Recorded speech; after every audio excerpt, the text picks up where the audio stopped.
You see this coin right here? It's just a basic American eagle, but it's easily the most controversial coin out right now and the worst coin to buy.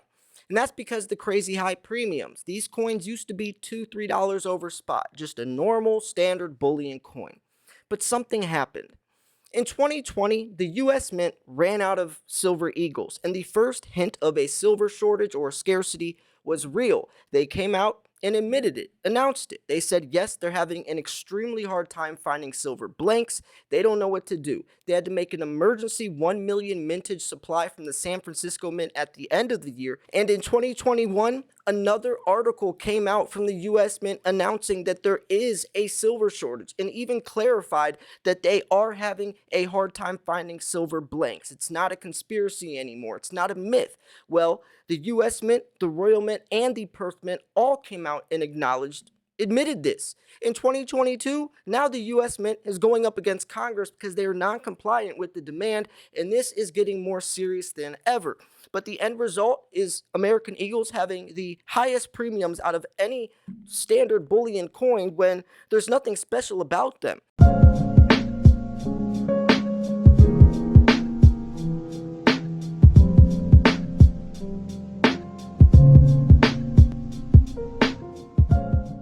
Now, we are about to discuss two very important articles regarding American Eagles and the supply shortages.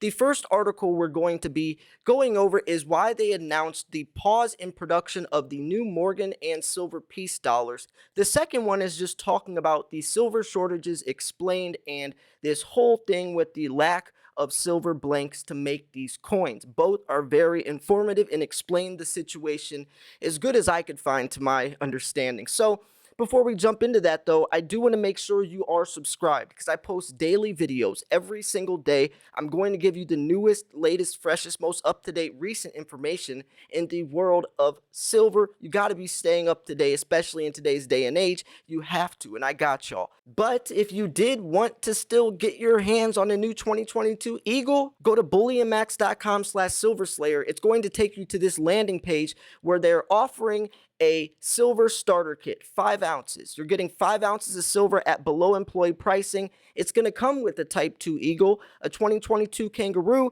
2022 Britannia with the new security feature, a 1 ounce round, and a 1 ounce bar.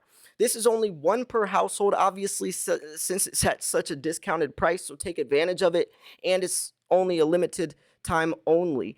Now, this is a great deal, but make sure you get a couple extra ounces so you cover the $199 free shipping because you don't want to pay those shipping costs.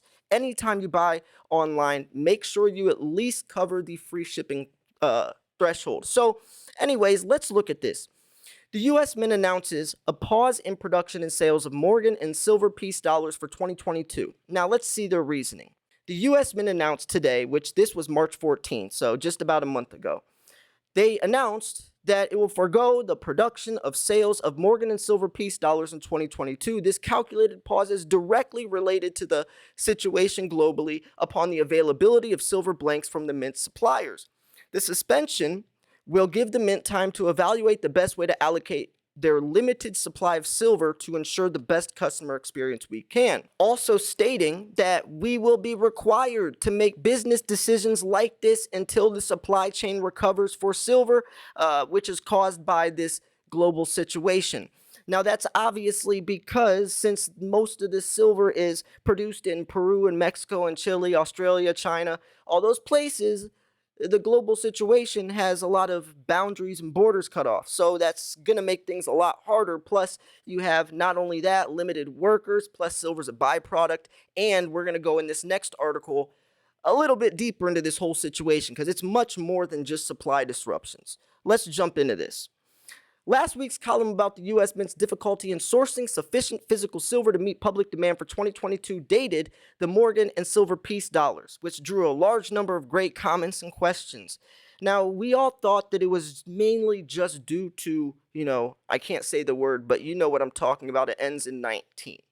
Well, U.S. had to actually go up against Congress because there's a situation with government mints like the U.S. Mint, Royal Mint versus a private mint like Sunshine Mint. There's a big difference going on here. Now, unfortunately, the ways of the real world keep this from being a practical idea. When the federal legislation created the gold and silver eagle coin programs in the mid-1980s, the Mint was directed to first obtain physical metals from American mining operations. If those supplies proved insufficient, and they were, especially for gold, the Mint was allowed to purchase bars off the commodity exchanges by purchasing contracts and holding them to maturity to request delivery. Early on, the U.S. Mint did manufacture their own silver eagle dollar blanks from the physical silver it received. Annual silver eagle mintages from 1986 to 2000 ranged from a low of 3 million in 1996 to a high of 11 million in 1987. And we even saw as high as 30 to 40 million, about a decade ago. But now in 2019, we're only seeing 13 million or so. And they're still having a hard time keeping up with that type of demand. So at some point, the U.S. Mint stopped acquiring physical silver to prepare for their own silver dollar planchets. Instead, it went outside the planchet suppliers such as Sunshine Minting and the Perth Mint and possibly even the Royal Canadian Mint. After this happened, I had a chance to talk with the U.S. Mint director at the time. I think it was Edmund C. Moy. So we asked Edmund why the U.S. Mint was outsourcing its production of silver eagle planchets. He said that the variability in demand from year to year, where during his term as the U.S. Mint director from 2006 to 2011, the uncirculated silver eagle dollar mintages ranged from 9 million in 2007 to 40 million in 2011. Like I said, about a decade ago, it was 30 to 40 million. Nowadays, it's like 13 million. So it made it difficult to maintain equipment and personnel for high production years, but also enabled the Mint to trim costs in low mintage years. And another thing to keep in mind is the U.S. Mint is guesstimating the next year how many they're going to sell. So in 2023, they have to just guess a number, and that's what they have. So if they say 15 million, eagles they think they're going to sell, but all of a sudden it's 20, they're screwed, right? You can't just catch up. They have to guesstimate, which is why I'm sure in 2020 they ran out, because who could have possibly predicted a global situation? Now, the Mint does not experience such wild swings in public demand for coins struck for circulation purpose or for the numismatic market, right? They're talking about just the primary silver eagles, right? The bullion coins. In order to economically smooth out Mint operations, it would have to limit the maximum number of silver eagle dollars it struck each year, contrary to the U.S. law that specified the Mint strike sufficient coins to meet public demand. And this is where the courts get involved. The solution to this dilemma was to outsource planchet production. Thus, the capital, personnel, and overhead costs and logistics were someone else's problem. These planchet manufacturers signed long-term contracts to supply the U.S. Mint a specified number of blanks with some wiggle room for times of lower and higher public demand. The problem with this outsourcing arrangement is that suppliers to the U.S. Mint also created bullion products sold in competition to the Mint. In times when the U.S. Mint experienced high demand for silver eagle dollars, the planchet suppliers were also enjoying their higher demand for the coins and ingots they produced for the public. These suppliers enjoyed higher profit margins when selling their own coins and ingots to the market than the margins that they would made selling back to the U.S. Mint. These suppliers could purchase commodity contracts to take delivery of physical silver at the spot price, but in times of high demand, the silver source would not provide adequate silver supplies to fill demand for both their own products to supply for the U.S. Mint. Now, obviously, you can see why the premiums for silver eagles are so high and not other coins. These suppliers were not restricted by law, as it is the U.S. Mint, into only purchasing on the silver or the basis of commodity silver market spot prices. Consequently, they offer to pay prices above spot to acquire their own product lines and pass along these higher prices when they sell these coins and ingots, right? It's starting to make sense why American Eagles are so pricey now. But as they absorb the physical silver available on the market at above spot, that leaves less metal available at spot prices to fulfill the U.S. Mint contracts. Therefore, the U.S. Mint runs the risk of only receiving the minimum amount of silver eagle dollar planchets from these suppliers as specified in the purchase contracts. Unfortunately, now the Mint does not have the equipment or personnel to again resume acquiring their own silver and once more creating their own planchets in large quantities. As I understand it, the Mint has been able to negotiate some increase in silver eagle dollar planchet supplies on the basis of being major longtime customer of these suppliers. However, these suppliers also have huge profit incentives to provide the U.S. Mint the minimum number of planchets. In addition to there being difficulties of the U.S. Mint obtaining sufficient silver eagle dollar planchets from their suppliers, there's also the difficulty of actually obtaining physical silver upon maturity of the commodity contracts. So now we're going into the Comex situation. The Comex allows mature contracts called for delivery of the underlying physical commodity to be settled by one of four different options. Number one, delivery of the physical commodity. Number two, cash payment instead of the commodity. Number three, shares of an exchange traded fund or ETF for the equivalent quantity of the commodity. Or four, exchange for physical. And exchange for physical means that the party requesting delivery of the commodity instead receives some cash plus a contract for the same number of ounces of the commodity in the London market. The last of those used to be considered an option only to be used in emergency situations, since it was the most expensive way to settle the contract, obviously. Now, however, it appears that the most settlements in the silver market over the past several years have been exchange for physical. In other words, those hoping to obtain physical silver at spot by purchasing a commodity contract and holding it to maturity, which they never do. 9 times out of 10, they don't turn it into physical delivery. But which they try to hold it for maturity, either will get the physical metal or only receive it much longer in the future market than the maturity date of the original contract. It is also possible that a commodity market could get so out of order with insufficient metal to deliver against demand for physical delivery, as demonstrated by the nickel commodity market over the past few weeks, that the entire commodity exchange for that commodity could freeze or collapse. And that's what I talk about a lot, is there's all those contracts on the Comex. If everyone tried to turn those into physical delivery, it would expose the silver shortage. There's not that much silver. And there's the saying, every ounce of silver that you have, theoretically, like 100 other people own this same ounce on the Comex. But the only person that actually owns it is you. And that's the saying of the stackers, is if you can't hold it, you don't own it. So anyways, with the information in last week's column and provided here, you now have a better understanding of the difficulty for the U.S. Mint to acquire sufficient silver to meet demand for its products. So this is obviously, this is a very sticky situation, as you can see, and this is going to go into the actual Congress situation, because I mentioned that, and I'm sure a lot of you are wondering what I'm talking about. Well, here it is.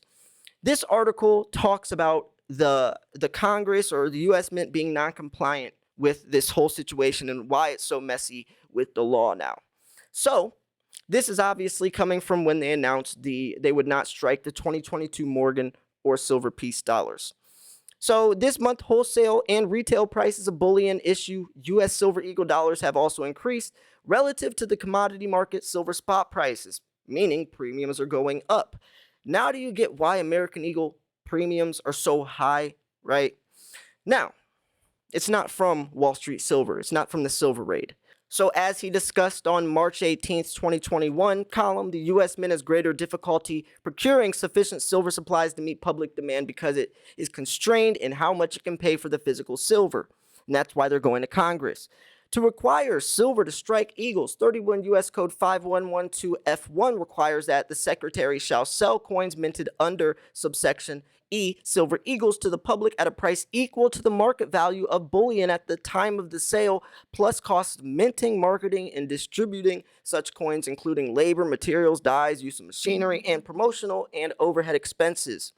To repeat from my column last March, other statutes prohibit the U.S. Mint from offering to pay prices higher than established by paper market spot prices. 31 U.S. Code 5116A3 states, the Secretary shall pay not more than the average world price would for gold.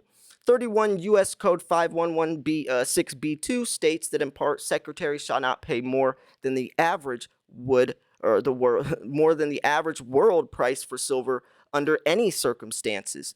And as used in this paragraph, the term average world price means the price determined by a widely recognized commodity exchange at the time the silver is obtained by the Secretary. The widely recognized commodity exchange spot price that the U.S. Mint uses to purchase and sell silver and also gold is the LBMA, London Bullion Market Association, the world's largest commodity exchange for these metals. Effectively, the U.S. Mint is prevented from complying with one statutory requirement to produce silver eagles sufficient to meet public demand by another statutory requirement that prohibits it from paying a price higher than the paper market spot price. So until and unless the statutes are changed to allow the U.S. Mint to purchase physical silver at prices above the paper market spot prices, it will have continuing difficulty in acquiring sufficient metal to meet public demand. Other private and government minting operations are able to acquire silver prices at above commodity market spot prices, and they are doing so. Therefore, they are more likely to obtain the silver they need because they are paying higher prices than the limit imposed on what the U.S. Mint can pay. Now you see why U.S. Eagles have the high premiums and not so much other coins. The U.S. Mint's problem of obtaining sufficient silver to meet public demand could be cured by changing the law to give them the mint greater price flexibility. I doubt that would ever even be considered. The federal government has a strong interest in holding down silver and gold prices as major tactic to minimize the interest rate it pays on its own $30 trillion of debt. So now this gets political and it gets a lot deeper. Silver price manipulation goes a lot deeper. It has a lot deeper roots than I think a lot of people realize. It's not just from JP Morgan spoofing, right? Placing false buy orders on these exchanges and canceling the order. It's much deeper and much more sinister. So as long as the paper or the market price for physical silver remains consistently higher than the paper commodity contract price, U.S. Mint's going to continue experiencing difficulty in obtaining sufficient silver. And that's it, folks. I mean, it's right in front of your face. I can't explain it any more blatantly obvious, right? A lot of people, I think, are misinformed or miseducated on why the real premiums for these coins or where they're coming from, and this is it. This is the truth. This is why. So make sure that when you're doing your homework, you answer the questions correctly.